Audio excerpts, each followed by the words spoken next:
Après de longues délibérations, le Parlement tunisien a finalement adopté le budget de l'État pour l'année 2018. 134 membres du Parlement sur les 217 du bloc composé du Parti laïque, Nida à Tounes et du mouvement islamique Ennahda ont voté en faveur du projet. Les partis d'opposition ont soit boycotté la session plénière, soit voté contre la nouvelle loi de finances. Les partis au pouvoir ont tout simplement condamné les Tunisiens à la pauvreté.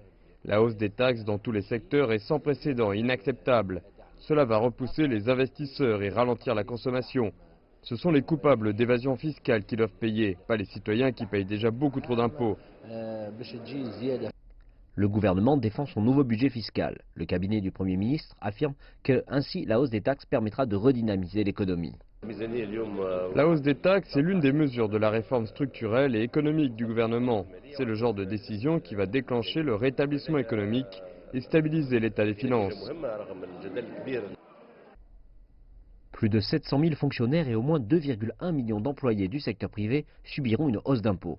De plus, la TVA sur les services va augmenter, passant de 12 à 18% en janvier. Nous comprenons que la Tunisie fait face à des temps difficiles, nous souhaitons participer, mais augmenter le fardeau fiscal sur les revenus moyens aura un impact sur notre pouvoir d'achat.